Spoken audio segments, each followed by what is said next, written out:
दोस्तों सोचिए, अगर आपका दिमाग किसी डिवाइस को खुद ब खुद कंट्रोल कर सके तो जिंदगी कितनी बदल जाएगी।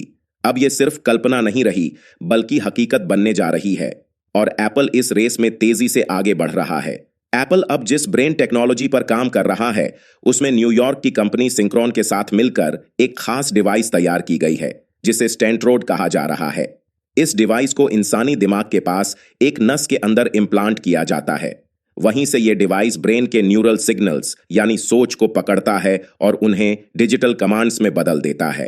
इसका सीधा मतलब यह है कि अगर कोई व्यक्ति सिर्फ सोचता है कि उसे फोन पर यूट्यूब खोलना है, तो यह डिवाइस उस सोच को पहचान लेगी और फोन खुद ही वो ऐप खोल देगा।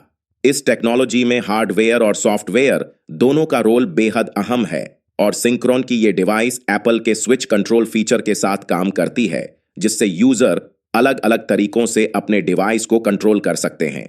सिंक्रोन के सीईओ टॉम ऑक्सले ने खुद कहा है कि अब तक कंपनियां कंप्यूटर को यह दिखावा करवाती थीं कि ब्रेन सिग्नल्स किसी माउस या कीबोर्ड से आ रहे हैं, लेकिन अब यह डिवाइस सीधे ब्रेन इम्प्लांट से जोड़ी जा रही है।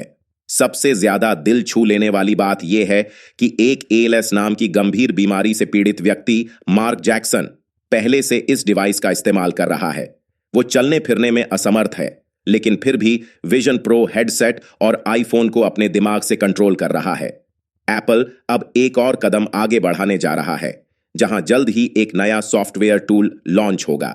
इसकी मदद से ऐप डेवलपर्स अपनी ऐप्स को इस ब्रेन इंटरफेस टेक्नोलॉजी से इंटीग्रेट कर पाएंगे। यानी आने वाले समय में सोचकर इंस्टाग्राम खोलना, सोचकर गेम खेलना या सोचकर कॉल करना, यह सब कुछ मुमकिन हो जाएगा। अब अगर हम तुलना करें तो एलन मस्क की न्यूरलिंक इस टेक्नोलॉजी में पहले से काफी आगे है। उन्होंने पहले ही अपने ब्रेन इम्प्लांट डिवाइस N1 को इंसानों पर टेस्ट कर लिया है।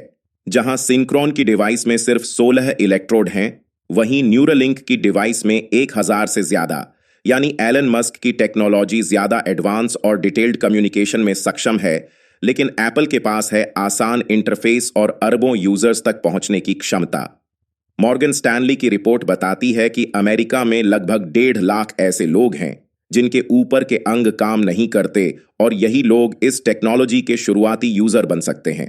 रिपोर्ट का अंदाजा है कि ये टेक्नोलॉजी साल 2030 तक बाजार में पूरी तरह उपलब्ध हो सकती है, लेकिन सिंक्रोन के सीईओ को उम्मीद है कि ये इससे पहले भी संभव है। एक और रोचक तथ्य, क्या आप जानते हैं कि डार्पा, अमेरिकी रक्षा विभाग की रिसर्च एजेंसी, ने 2018 से ही ब्रेन कंप्यूटर इंटरफेस पर 65 मिलियन से ज्यादा का निवेश किया है।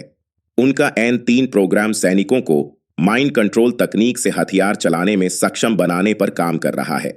चीन ने भी 2020 में ब्रेन मशीन फ्यूजन परियोजना शुरू की है, जिसमें वे मानव दिमाग को क्लाउड कंप्यूटिंग से जोड़ने की कोशिश कर रहे हैं। हैरानी की बात यह है कि स्विट्जरलैंड के शोधकर्ताओं ने 2023 में एक ऐसा BCI सिस्टम विकसित किया जो लकवाग्रस्त मरीजों को सिर्फ सोचकर व्हील चेयर चलाने में मदद करता है, और इसकी सटीकता 94% तक है। न्यूरोसाइंटिस्ट्स का मानना है कि अगले 5 साल में यह टेक्नोलॉजी 1 अरब 500 करोड़ के बाजार तक पहुंच जाएगी, जिसमें गेमिंग और वर्चुअल रियलिटी सेक्टर सबसे आगे होंगे।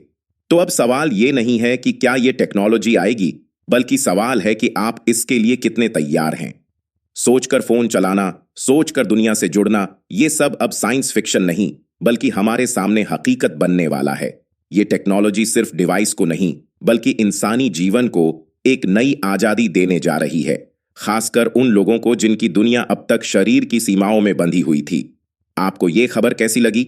अपने दोस्तों के साथ जरूर शेयर करें और चैनल को सब्सक्राइब भी करें।